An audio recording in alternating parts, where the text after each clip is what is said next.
All right. Good morning, everyone. This is Youngstown Talk Channel. We're going a little early. It's going to be a short shit show. A short shit show. Kelin, good morning. How are you? It's sure to be a short shit show. Always. That's the one thing we do guarantee, that it'll always be a short shit show. Yeah. So if you're not punctual, you're missing part of the show this You know morning. If you're on time, you're late. Have you ever heard that? I have. Do you Okay. believe that? Do you have anything right off the get-go before I get into the school shooting from yesterday? No, that's kind of the only thing that's been on my mind, unfortunately. Oh, it has been on your mind? Why has it been on your mind? Because it's horrific and sad, and it makes me sad. Okay. I don't like it. Okay. Give me your thoughts on it. God, my brain's spinning.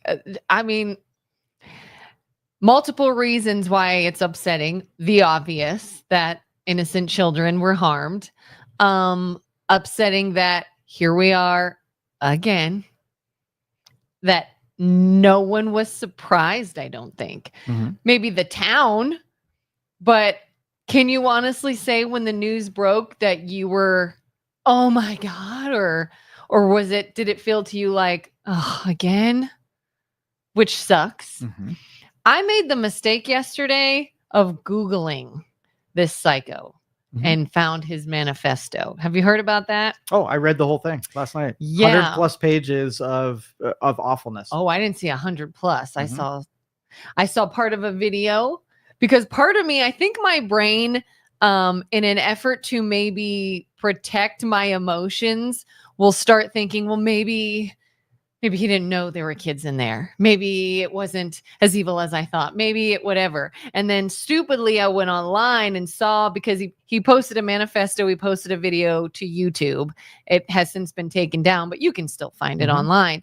And I watched a snippet of it, and no, he's an evil piece of crap who knew exactly what he was doing, who literally said, F those kids. Like he knew.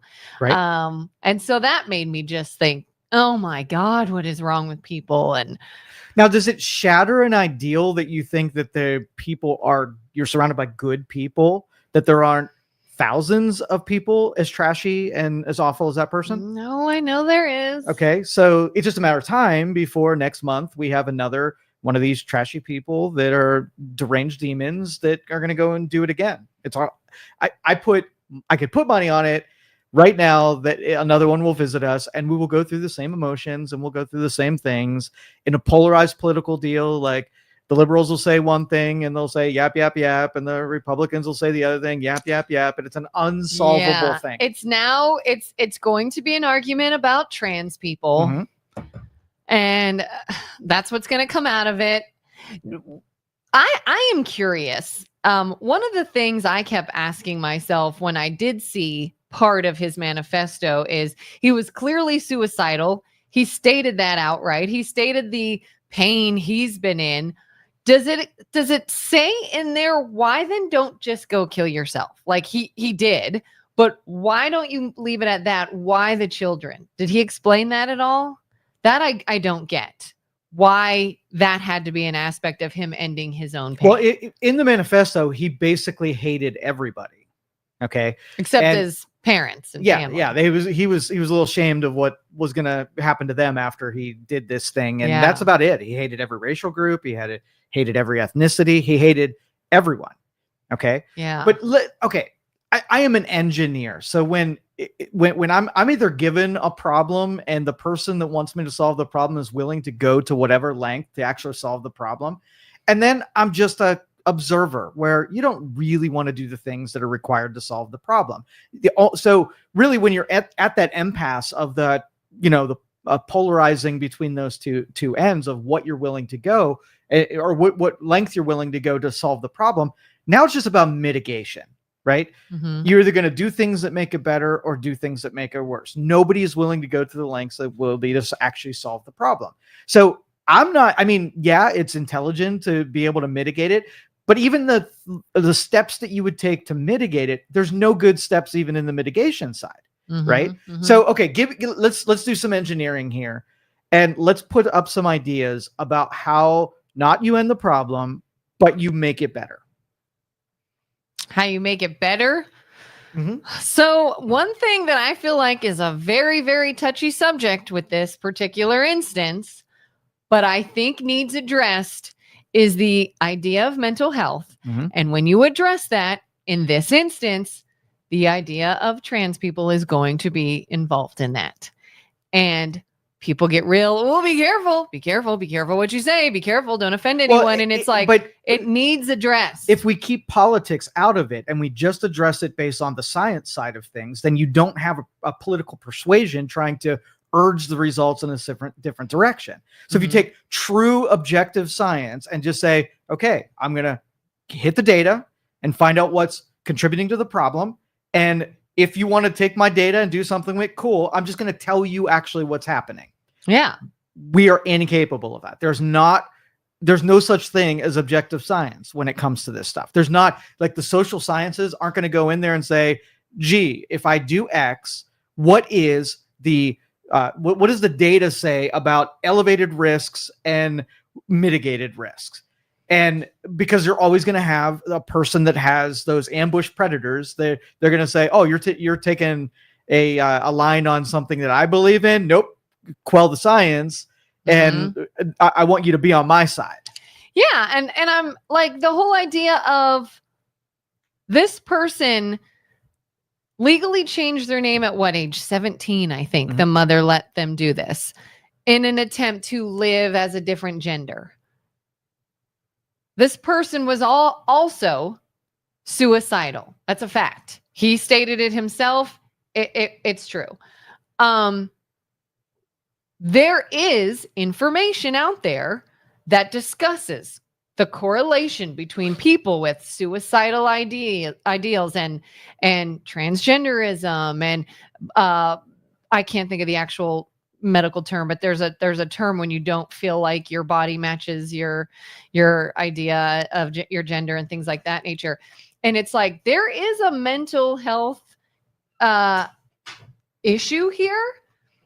And I think people will automatically say, well, that doesn't mean all trans people are bad. No, it absolutely doesn't. And all murderers are not trans. So we're not saying that. We're not saying this group of people is bad or not. We're simply saying, when you saw this thing happen at age 17 and you see correlations between that and suicide rates or other mental health issues, when do we start saying, hey, there could be a connection here. Let's dive into that. Maybe let's address it earlier on. Let's do something surrounding mental health, but we don't. All we do is jump on somebody that might be trying to push an agenda, or someone might get offended, like the mayor of the town. I think it was the mayor. One of the things he said in his speech is, I feel for our trans community, and I don't want our trans community to be receiving hate. And no, we absolutely don't. But I'm not concerned about hurting your feelings. I want to make sure this doesn't happen again. And if simply talking about this can lead to it not happening again, then we need to do that regardless of if someone might be offended. Well, talking's not going to do it. Like we do that talking. We make our political speeches and we say words and it happens political again. Speeches, and that's it. So I'm talking like from I was tasked with making sure it doesn't happen again. And there's nothing on the menu that makes it not happen again. So it's mitigating. What makes it, from a physical, I'm going to put this on your task list to do, and it's going to give a percentage jump in making it not happen again. What are those things? Okay, so you mentioned mental health. Yeah. Okay, so when you come across someone, right, who has a mental health problem, has red flags. All right, you grab them and, okay, I have them now. What do I do with them? I don't know. Incarcerate them, commit them, execute them, ostracize them. But then it's like, but based on what? If someone came to you and said, hey, I feel like I'm in the wrong body, and you're like, hey, that could be an issue. You can't throw them in jail. You can't. As I said, we are unwilling to do all of the things. So let's just say something that existed here before. We had mental institutions that when someone was struggling, I had a guy that lived on my street as a kid. right? Mhm. He got in a depressive state. He had a lot of bipolar tendencies, and his family said, "Oh, something's not right here." And they sent him to the institution, and they worked with him for about a year to get all of his tendencies under control, to normalize all of the things that were happening. They really medicated him, and he was able to live, at his home as a adult child for another 20 years, never hurt anybody, expressed himself in the way the institution said to express themselves, and then he committed suicide after about 20 years. So he never really was fixed, but he was managed because somebody took it upon, the family took it upon themselves to make sure that he was insulated from society. So he had an adult child that lived with their family, and the family, protected the community from him by knowing what he suffered from and what they had to do to keep him safe so that he didn't affect other people. Would we be willing to open up the institutions? And the minute that a parent says, all right, here's standard, here's behaviors that are healthy and normal, anything that's not that, right? Mm-hmm. Then you let the institution get a hold of them. And now we have to trust the institutions that they're not going to just turn into medication, taekwondo, warehouses, right? Yeah. But they are actually like, all right, my mission is to take a person who is 1 degree closer today than they were yesterday to hurting other people based on whatever they're suffering from. Take all of those people, identify them, and then put them in an institution that can objectively deal with them to protect the rest of us from them. It would mean that we would be willing, right, to sacrifice liberties, the freedoms that we enjoy, to not be identified, right? Because how many people are going to be misidentified? And then somebody's liberty is going to take away from them, right? Because you're different or you're odd or you're queer. And automatically we want to change that person so that they can merge back into what is the standards. Yeah, I think a lot of it too is it's the parents maybe not wanting to take those measures, not wanting to do things. There's lots of instances I can think of even growing up where there was a kid that clearly had issues, and nothing was done. And then something else happened and nothing was done. And then something else happened and nothing was done. And it either goes the route of the parents disown the kid and they continue to just screw up until they're finally landed in prison, or they enable them and they perpetuate it and keep it going until the child just harms themselves, and it's like, it's almost like that responsibility, that hard decision of actually acting on what needs to happen with the mentally ill person falls on the parents first. Mm-hmm. And they're like, oh, but I don't know what to do. I feel bad. I know someone that perpetuates unhealthy behavior in their child because they carry guilt and they think that they should just help them and they don't see how that's harmful. And I don't know, you almost have to change that whole mindset from the get-go for anybody who becomes a parent. Yeah. And I blame the people who study this for not making it an issue that I can slippery slope this all day long. If you normalize, terrible mental ill behavior, we normalized it so that we're looking at it through compassionate eyes where we're feeling for the person who is abnormal and trying to integrate them in with people who are normal rather than saying, hold up, there are big repercussions for taking someone who is working so far off into left field, trying to make them feel like they're normal when they are technically not normal in any way. And I don't care if you're talking about people who have those identities, identity dysphoria, addiction to chemicals, in drugs or whatever, depressions, anybody who goes off the reservation.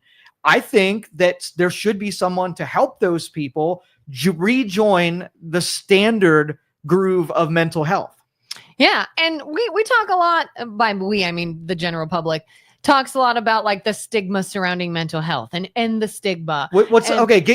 Give some definition to it. What does that mean? Right. So a lot of people, I think, when they say that, they mean that there used to be a sense of embarrassment or shame. Exactly. To admit that you might have a problem. And there should be. And a lot of people used to say that was keeping people from seeking treatment. Well, then you sort of had, I feel like over the last several years, this movement of, normalizing therapy, for example. Everybody's going to get a therapist and a counselor, and everybody's in therapy, and that's become more normalized. And they're saying we're ending the stigma of mental health. I think that's one small step. To me, ending the stigma is allowing us to have these conversations. Because like I said, right now there are people squirming in their seats like, oh, be careful. Be careful what you're saying. You're going to offend someone. You're going to offend that community. End that stigma to where we are allowed to call a spade a spade. We are allowed to shine a light on something and be like, hey, there could be something there. Well, let's further that argument. So if somebody needs help, right? They are offering themselves up. They've identified themselves as a person who needs mental health help, right? That's what's stopping them. Is they're ashamed of it?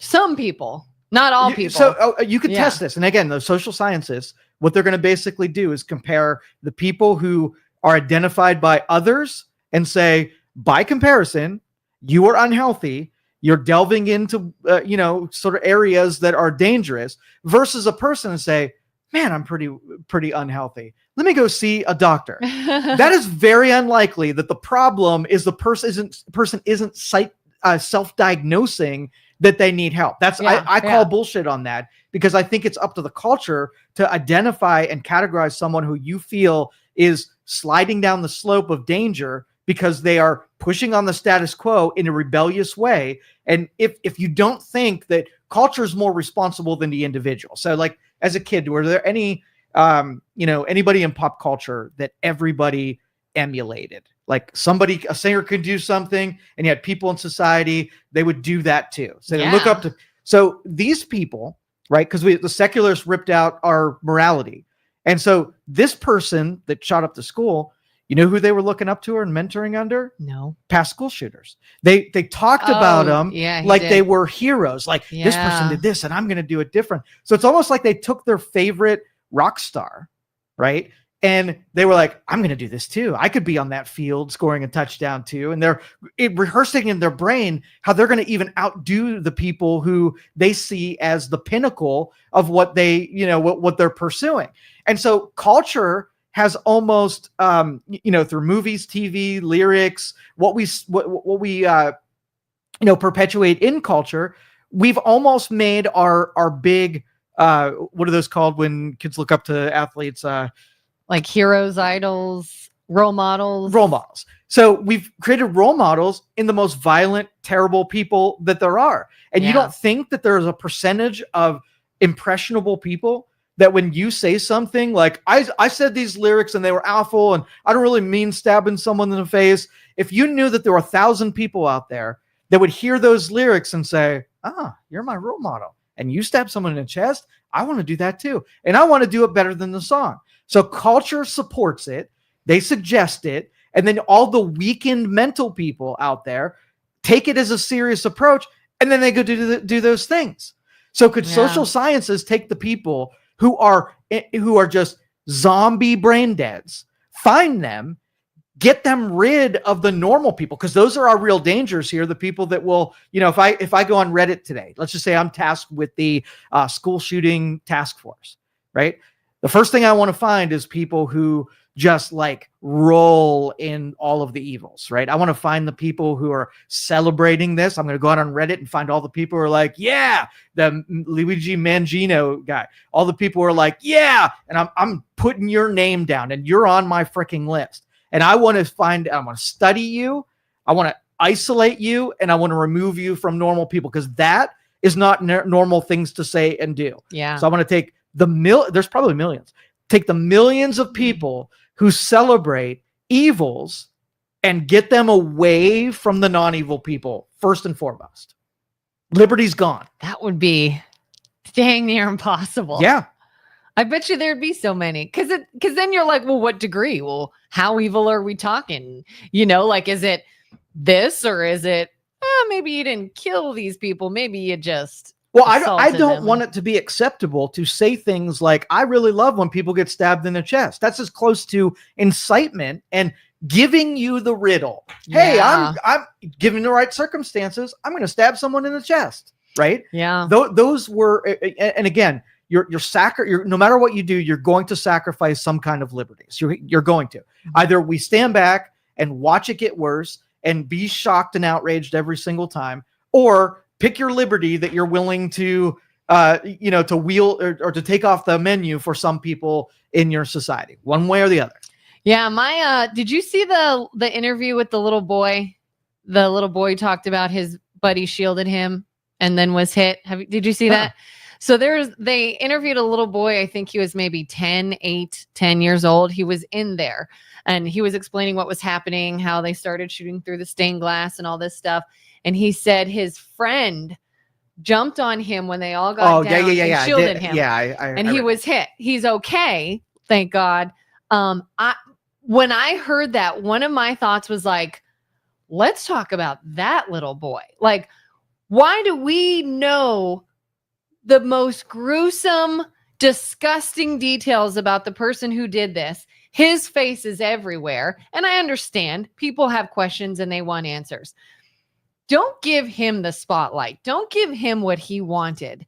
Just like all those other people he was looking up to. Like, where's this kid that just sacrificed himself, that was a hero, that saved his friend, that acted in the moment like, let's get that kid in the spotlight? And I get it, he's a minor, and there are reasons why this is the case. But yeah, it's almost like we then allow these sick people to have these idols in other sick people because they become infamous and they become household names. And, where are the people involved that did the good things and the heroic things and the admirable things? And let's make them the household names. Yeah, all these symptoms, like you remember listening to Paul Harvey? Paul Harvey nailed this one. I mean, he gave us the answer. And have you never heard of Paul Harvey? I don't know if I know Paul Harvey. Okay. So Paul Harvey was a radio host back all the way, I think he was in the 40s, all the way through like the 90s. And he had a famous "If I Were the Devil" speech. All right. So I'm going to play it real quick. That sounds familiar. I'm going to play it because we're going to do our own.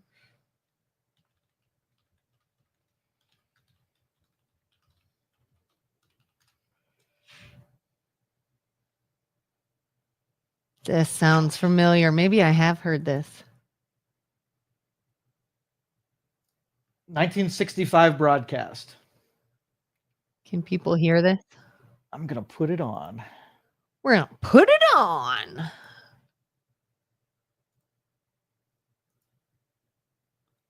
If I were the devil. If I were the devil. If I were the prince of darkness, I'd want to engulf the whole world in darkness. And I'd have a third of its real estate and 4/5 of its population, but I wouldn't be happy until I had seized the ripest apple on the tree. So I'd set about, however necessary, to take over the United States. I'd subvert the churches first. I'd begin with a campaign of whispers. With the wisdom of a serpent, I would whisper to you as I whispered to Eve, do as you please. To the young, I would whisper that the Bible is a myth. I would convince them that man created God instead of the other way around. I would confide that what's bad is good and what's good is square.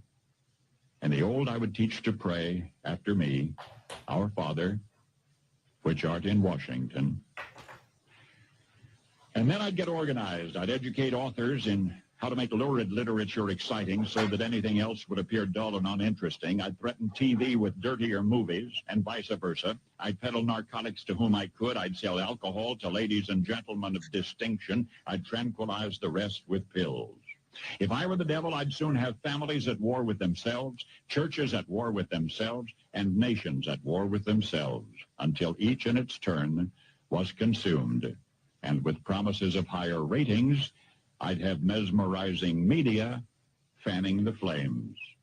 If I were the devil, I would encourage schools to refine young intellects, but neglect to discipline emotions. Just let those run wild. Until before you knew it, you'd have to have drug-sniffing dogs and metal detectors at every schoolhouse door. Within a decade, I'd have prisons overflowing. I'd have judges promoting pornography. Soon I could evict God from the courthouse, then from the schoolhouse, and then from the houses of Congress. And in his own churches, I would substitute psychology for religion and deify science. I would lure priests and pastors into misusing boys and girls and church money. If I were the devil, I'd make the symbol of Easter an egg and the symbol of Christmas a bottle. If I were the devil, I'd take from those who have and give to those who wanted until I had killed the incentive of the ambitious. And what'll you bet? I couldn't get whole states to promote gambling as the way to get rich. I would caution against extremes in hard work, in patriotism, in moral conduct. I would convince the young that marriage is old-fashioned, that swinging is more fun, that what you see on TV is the way to be. And thus I could undress you in public, and I could lure you into bed with diseases for which there is no cure. In other words, if I were the devil, I'd just keep right on doing what he's doing.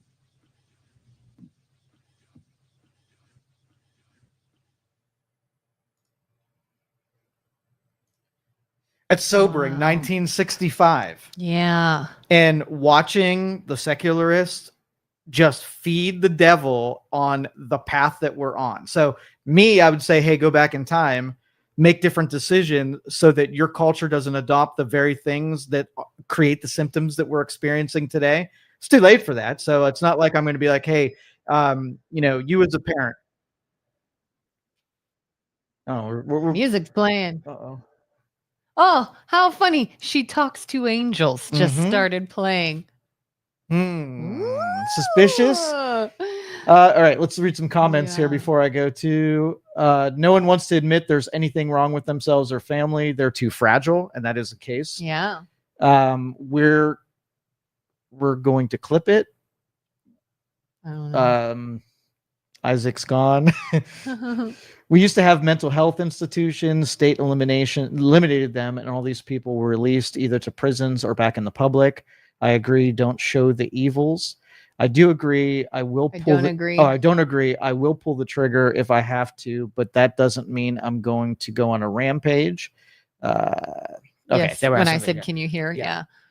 So the again, the social sciences became corrupted where they don't know what they're supposed to do. They're supposed to take individuals that are participating in a civilization and figure out the elements that either contributes to the success and prosperity or is a detriment and injures the culture and civilization.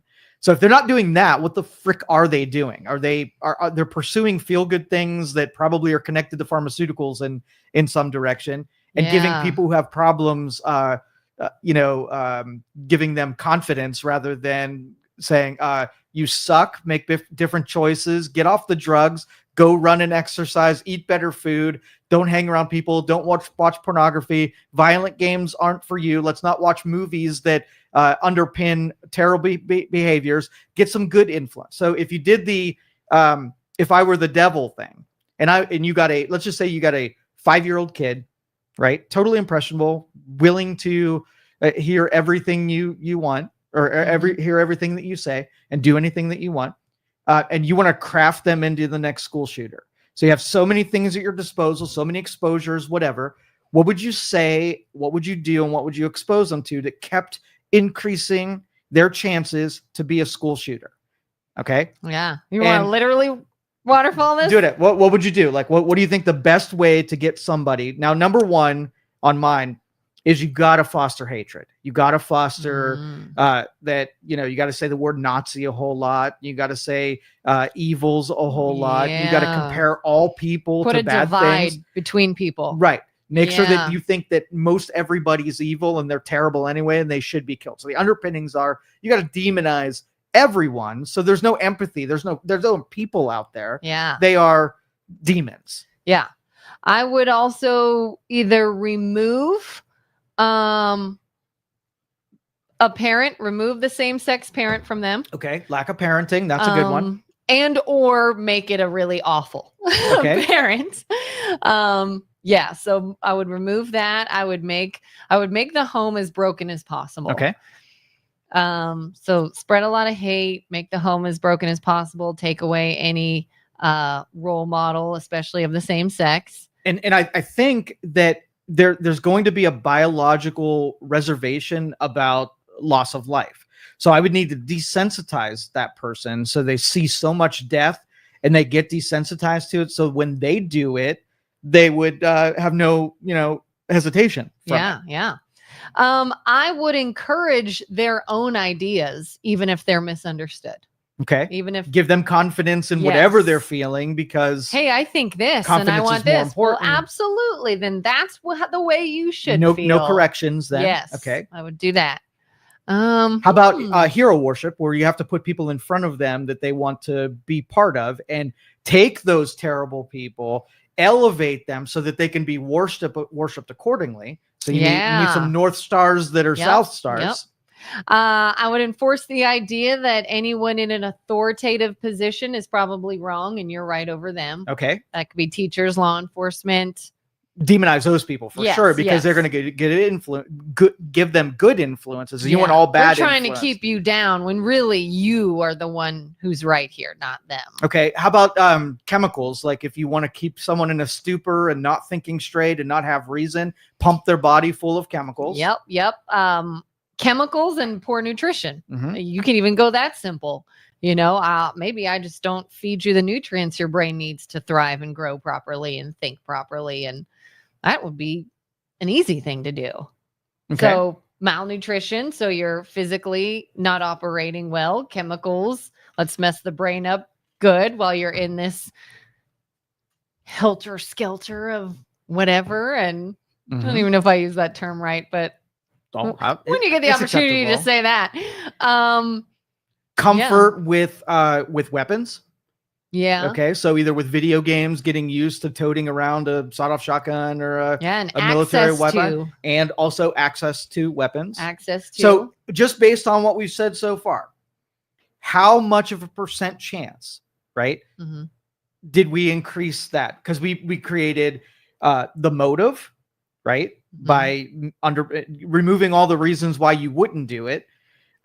Opportunity, right? And there's tons of opportunities. Now we need one more thing. We need some kind of trauma, something that gives you a personalized reason, not doing it because you saw someone else doing it, but give a bullying instant or give some kind of, of trauma. Yeah. A lot of people, there's a term that is becoming more and more popular, that church hurt. Have you heard of that? So they've coined the phrase church hurt. Anybody that is now super anti-religion, church, God, Christianity, whatever, because somebody in the church hurt them. It could be a priest that molests a kid. It could be a pastor you trusted has an affair with someone, or it could be somebody was mean to them. It could be anything that they now associate religion, Christianity, worshiping God, Jesus, all of that with pain, lying, deceit, hurtfulness. Speaking of which, the psycho from yesterday, did you see in his video, there was a shooting target on his wall and over there with Jesus's face on it. Okay. So those are all of the elements that all of those social scientists should be studying about what can contribute to it. And if I go to culture, I'm going to make a list of things that I can change the easiest. And I would go to my politicians and say, hey, put your differences behind. These are the things that are contributing to bad behaviors in society. Solving them, no downside, all upside. Leaving them, all downside, no upside, right? Yeah. So here's what we're going to do. We're all getting on the same page, okay? Let's take now our Taylor Swifts, right? Somebody who has impressionable ability. Now I'm going to suspend my celebrities from involving themselves in something other than what their craft is. So football players and musicians and actors saying things publicly about social issues. I'm going to suspend that just for this moment. Now you take those social scientists and you teach them what society needs to hear from a mathematical and a technical standpoint. So for instance, if you have two parents, right, that solves a little bit of the problem. because down the road, if you've got two parents and they know what they're doing and they see what Taylor Swift's are underpinning and trying to, engage people in positive behavior. You have two parents, and then the access to guns goes away because if my kid had a collection of firearms, I would know about it, right? Because I'm an engaged parent and I talk about guns the way they should be used. I monitor guns to make sure they don't pose a danger. How do you feel on that point? What? How do you feel about children being allowed any sort of privacy in the home? Their bedroom, their journal, their whatever. No such thing. Good. Because I'm a snooper. Yeah, there's no such thing. Good. Because here's the thing. As a parent, you need to be able to say, just like the guy at the end of my road, the parents identified that they were having problems. So if you give them privacy, are they going to tell you that they're having problems? Self-identifying doesn't happen. Yeah. You got to find out that they have problems. So if you read in a journal that, they're having some thoughts, you need to know about those so you can get them freaking help. You need to know that they got a collection of guns somewhere in their room. So I do the jailhouse shakedown and find out what's really going on. Now, the one thing that flies in the face of that is we give kids access to technology.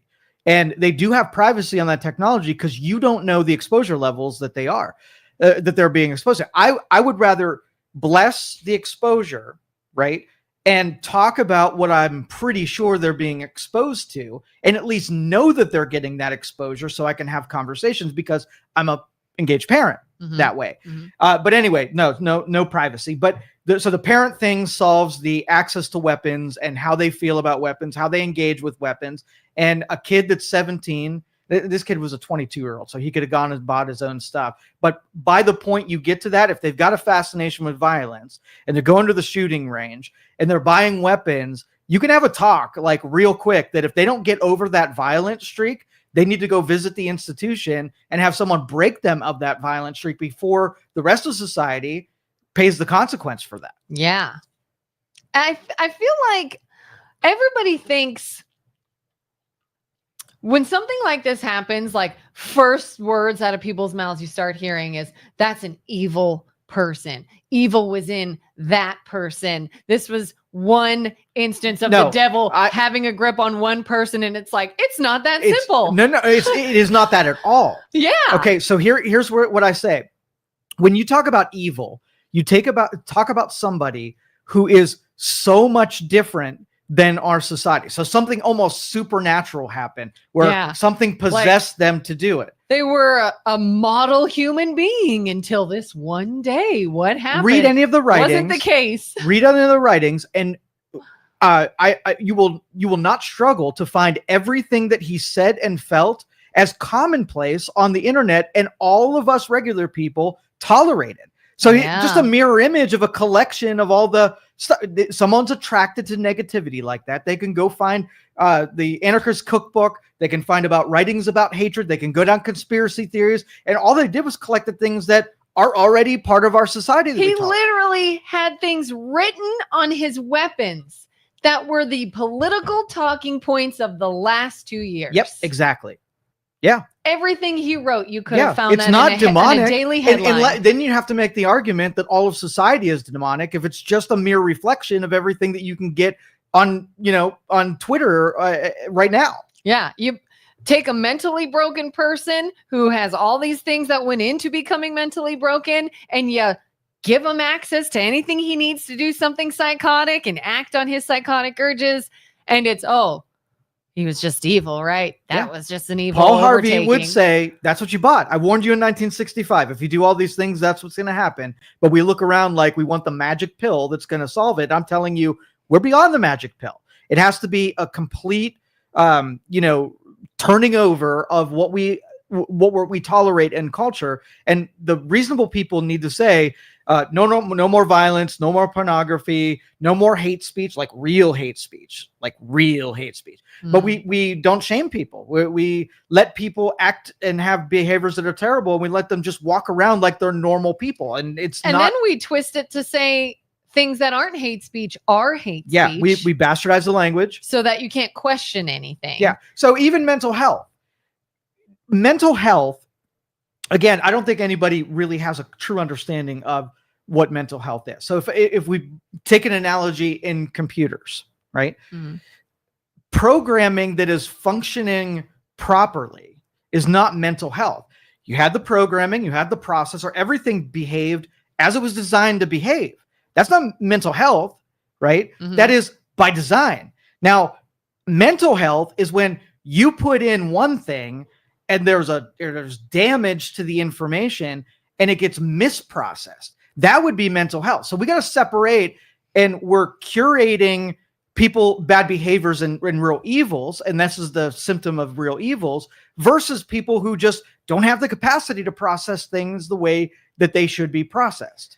Yeah, and we're so quick to jump on certain things like medication. I saw a podcast recently that somebody said the biggest scam in the mental health community is the phrase chemical imbalance. You have a chemical imbalance. You need this. And they said, in order to say someone has a chemical imbalance, you must first need to know what their state is. What's the balance? What's the standard? What's the standard? Show me a brain that the chemicals are balanced. Measure it. Here's your snapshot of normal balance. Here's where it's become off. And there is no normal balance. Yeah, and you're talking in the world of science now, because if you really want to have an understanding, you have to do experimentation and you have to establish what that standard is based on science. So take a group of 1,000 people and you interview all of them, you do testing on all of them, and find the normal one, right? Because if you don't know what the normal one is, where the standard median behavior is, then you don't know when someone is off that cycle. And so if you have a regular, so in previous cultures, traditional cultures, what was the traditional family? What was the standard family? What did it look like? Mother, father. Mother, father. What'd the dad do? Went to work. What'd the mom do? Stayed home. What'd the kids do? Go to school. Okay. Did some play. That would be the standard. Played, yeah. Okay. And when you deviate from that, you've now become something different than the standard. And you've given 1 degree of separation between all new math when you deviate from that separation. So there will be a point where the traditional family is not mother, father, parenting, kids doing what kids do. It'll be the standard will be off kilter. So it's important that you bring the standard to where you want it to be, not just wave the white flag and say, well, this is the new standard. Everybody's got a nose ring, purple hair. They don't want to work. They want to receive things for free. They blame everybody else for their problems and they hurt other people. It's just a new standard. Get used to it. Yeah. In fact, to even, again, I can hear people freaking out in my head that would even say that it's close-minded, judgmental of you to think that that's what everybody should just be a mother, father, and kids, and what, women can't work, and well, maybe a woman wants to raise children on her own, maybe someone doesn't want to get married, maybe, and it's all these different progressives, and obviously things change. Yes, people change. I'm not saying all change is bad, but when you have the mindset immediately that the standard, even being discussed, is somehow a bad thing, like, well, liberty. Okay, so our founders, there's just a rule in having freedoms and liberties, right? And that means that your liberties do not go beyond your nose, right? So the minute that your expression of your liberties hurts somebody else or affects somebody else, now you're being irresponsible with those liberties. So when we permitted people to go out of traditional without the conversation, hey, if you do this different thing, you're outside of the protective bubble of what traditional values extend to you.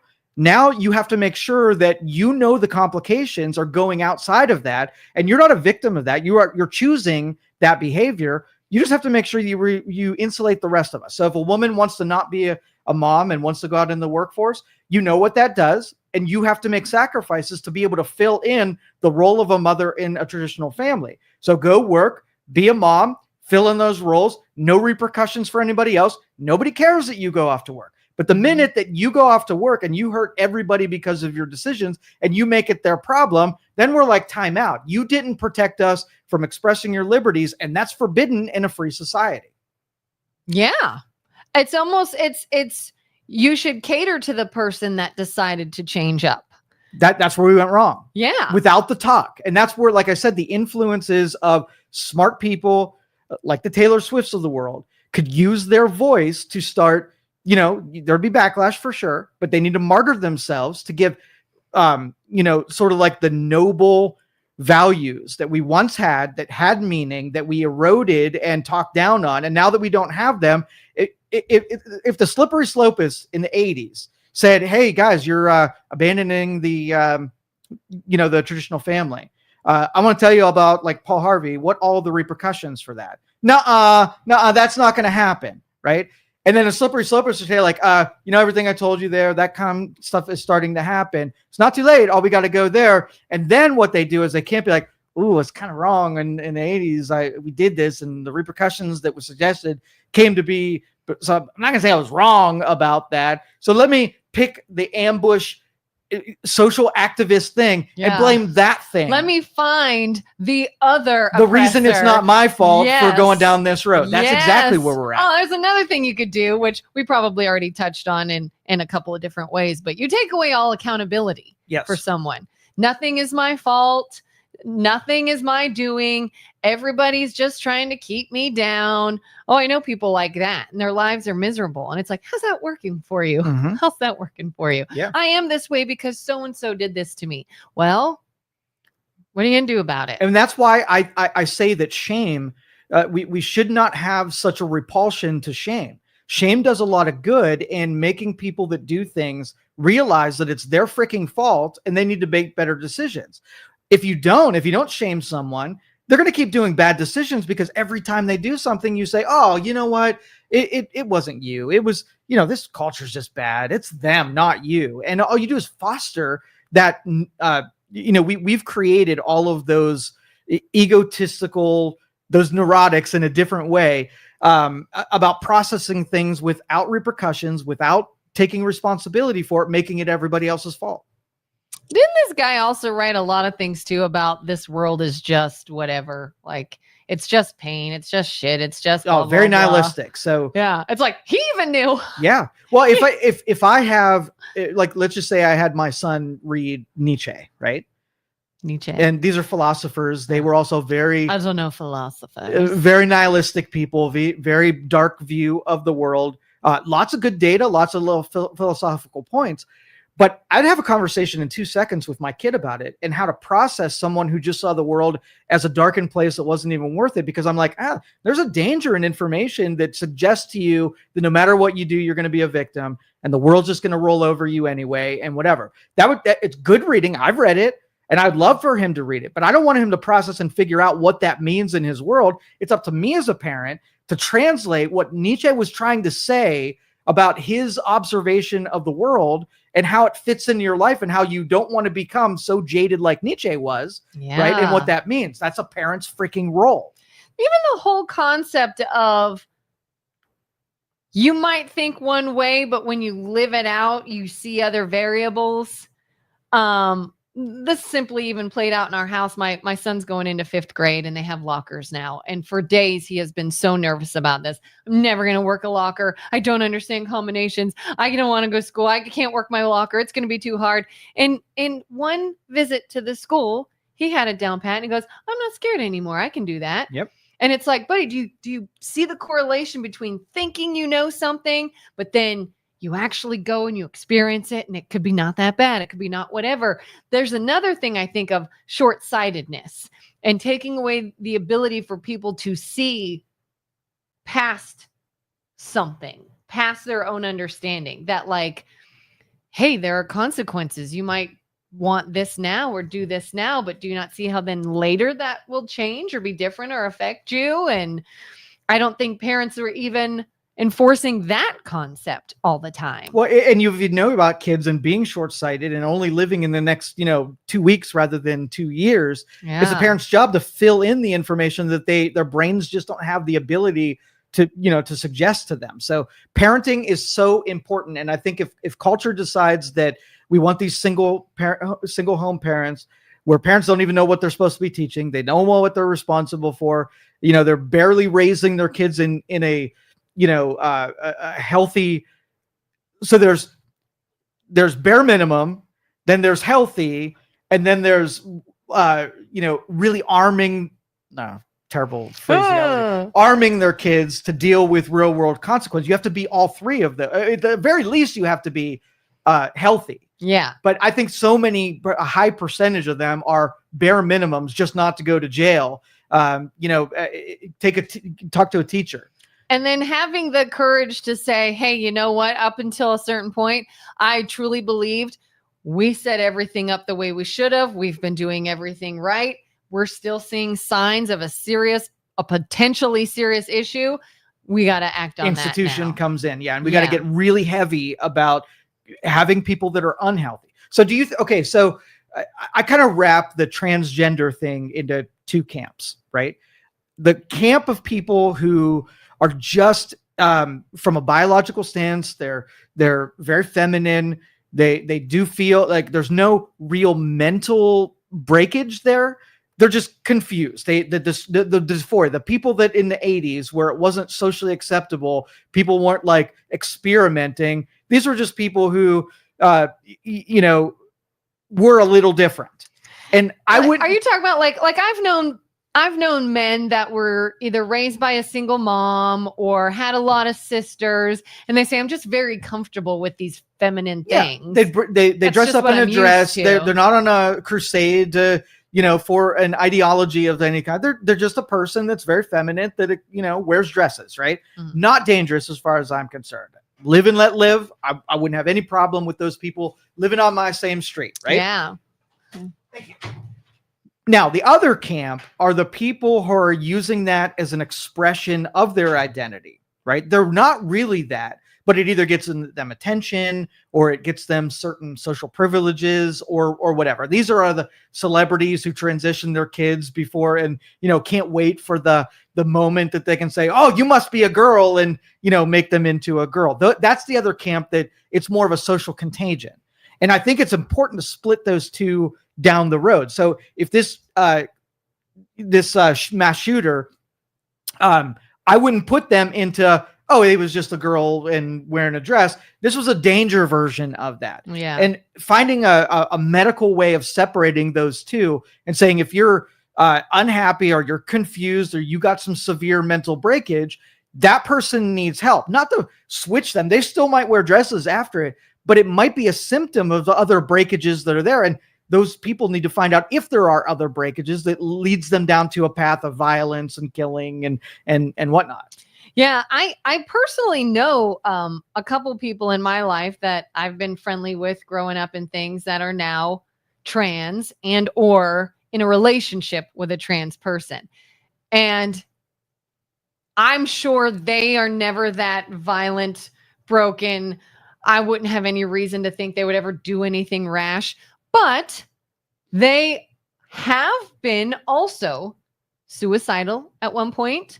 Their partner has been suicidal at one point. They have had other mental health issues. And again, I'm not blanket stating that everybody who's trans will have these issues or, obviously people have these issues and they're not trans. So I'm not saying it's an all or nothing, but I'm saying I wonder how often you then see at least two correlations of something going on in the brain. And instead of saying, let's take a serious look at some issues and start dealing with it, or do you say, we're going to validate you and we'll just tell you whatever you need to hear? And if you're feeling this way and you're feeling like you've got all these things in your head, we're just going to say, you know what? You're right. You do. It's just the way you are. And let's just call you whatever you want and let you do whatever you want, instead of saying, do you think there's something here we should actually dive deeper into? What that validation bought is, I feel bad for the real trans community, because if you've had a hard time or you just got dealt a bad hand of cards, and they get a lot of spillover of fakers right? Yeah. That aren't that, but are using that as their cause for either, like I said before, that social currency or, some purpose. It gives them inclusion somewhere. And so those aren't the people. If I'm just a real trans, I don't want those people in my camp, because all they're going to do is ruin what the rest of society for true acceptance on that, the people who are biologically more to that persuasion. So I think it would behoove us to let that be our starting point, to start analyzing people, to make sure that they just haven't joined that group for those other reasons. Yeah. Like, truly, how do you feel? Why do you want to do the things you want to do? Where is this coming from? What is your background like? Like, just a deeper dive into things to see, I feel, is becoming taboo. You can't deep dive. You can't ask these questions. You can't look into this. You might offend someone. And it's like, who cares? I'll offend people all day long if we're going to save someone's life. That's exactly right. That is the real argument here, is we're going to have to do hard things. They're going to make people feel uncomfortable for the sake of preserving life. And I think that's it's a worthwhile, angle on it. We got a couple. Yeah. If he were alive today, could Paul Harvey post a video like that on YouTube? Probably not. He would probably say YouTube is the devil and is contributing. Probably gets censored. Probably. Oh, that was his angle for sure. Yeah. This is all what's happening today. Yep, it absolutely is. No privacy as kids. Lynn, totally agree. There are apps that allow you to track everything. I have it on my 9-year-old's tablet. That is a very smart thing to do. Peek into their world and be a parent and help them through things. Joe and Kelly. I see what you did there. Why do you think the majority of the shootings are targeted at schools? There are plenty of places where many people are congregating. So here's the thing. Here's my theory. Mm-hmm. I think, number one, if you are a criminal and you want to do something bad, you don't want to pick a place where you might get mauled and taken out yourself. You I was basically gonna say no weapons there. So the lion is going to go after the thing that's not going to, throw them in the air. They go after the weakest, the smallest, and whatever. So they're capitalizing. They're trying to preserve themselves so they can do mass damage.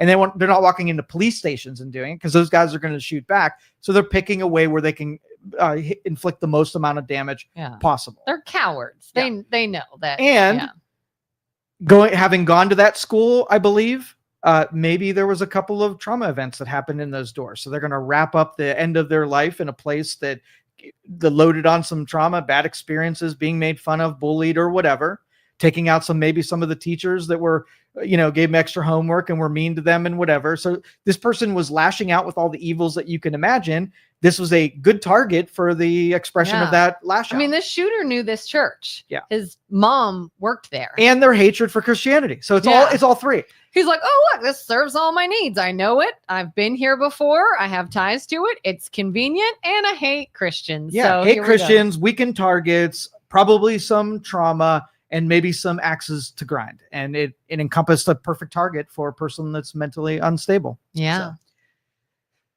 So. If trans person goes through the surgery, are they required to go through mental health? I was looking at barbaric surgery. Bariatric surgery. Bariatric surgery, and had to talk with a counselor. But I don't necessarily think that our process is going to contribute to talking anybody out of anything. I think I think some, not all, are required to go through mental health counseling to transition. Some do, but I've heard, I don't know, I can't say I know for sure. I have heard that often, even if they are required to go to mental health counseling, that therapist just encourages their way of thinking. Exactly. And so I don't trust that those, even like if you go to an abortion clinic, do you think the person that's advocating for the abortion is going to try to talk you out of it, or they're going to say all nice things and give you reasons to just keep going through it? I don't think this person says I validate your feelings. Let's do you. Here are some meds to help with the transition.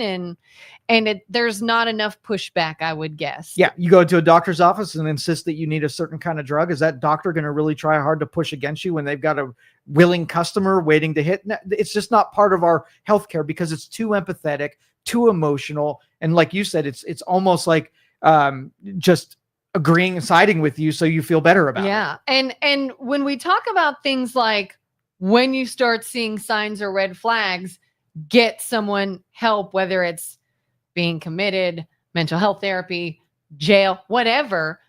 You also have to make sure those professionals you're putting them now in the hands of are also competent in doing the right you trust thing. it. Exactly. Yeah. And because I think that's sometimes not the case, that maybe someone says, I did try to give them help and the help was incompetent. Yes. And the help just reinforced the ideas. So, So that's another that's thing what I say. that Cultural needs fixed too. overhaul is the only way that there's no magic pill here. We got to identify all the reasons that it happens so often and mitigate it by improving those things over time and being transparent so the public buys into the fact that if I said, okay, what do you think my experience would be? Let's just say having a rough time, having, suicidal thoughts, I'm going to go get help, right? To a consumer, when you go get help, you would think that scientific approach would be taken, right? Mhm. What do you think would happen to me if I said, I'm feeling a little suicidal, I got to go get some help? They'd lock you up. You think so? Yes. Why? Because I've seen it. Okay. I think well, it depends on the route you take, I guess. It depends on what you mean by help. But yeah, I have low trust in the help. Probably more so than I ever have before. There's been one instance, I think, in my life that I actually watched, maybe not to the point of suicidal. That could be different. I don't really know. But I watched a person say, I'm struggling. I need help. And that person went to the epitome of, let's make it worse. There was not only no help, it was, we don't know what to do with you, so we're going to put you here. And it was in the worst possible spot. It was, if I want to go ahead and say, you're already teetering on the edge, let's just push you over, we would put you here. And that's where they went. Yeah. And So, I don't if trust that it. counseling industry, they make money based on the sessions that they have with you. Mhm. It's going to be their 99% to schedule the next session while you're already there. If you're in imminent danger, you're probably a terrible client because now they got to fix you and do something. This is about getting sessions, dude. Let's talk about your feelings and keep you here as long as possible. The hospital's like, let's get some turnover. Yeah. So there should be a different counselor that specializes in and people who are, the science behind breaking or fixing things that are broken. We should know and be able to say, this is that specialty. What would be a specialty that deals with people that are really good at the surgeries of fixing broken people? In the medical field, we know what those people are called. Cardiologists specialize in whatever. Yeah. Who would I go see for a specialist in suicide fixing? I don't know. There's a need for it. There's a demand for it. Why Yeah. isn't it there? Because we seem to go like Yeah. institutionalized, where you just keep people so that they can't harm themselves. And you have counseling that maybe if you're on the fringe, we can kind of walk you back from it and get you distracted talking about different things like your feelings. And hope that it goes the right way. The broken, right, need to be repaired in some way. So yeah, what is that? I don't know. I think we probably need some more research into that. Mm-hmm. That's interesting. More comments. The last part of Jerry's comment was there has to be commonality or reasons these shooters target schools, for sure. Yeah. And honestly, I'm not a big fan of listing that trans people are dangerous. I think that's an overgeneralization that puts too many people in that basket.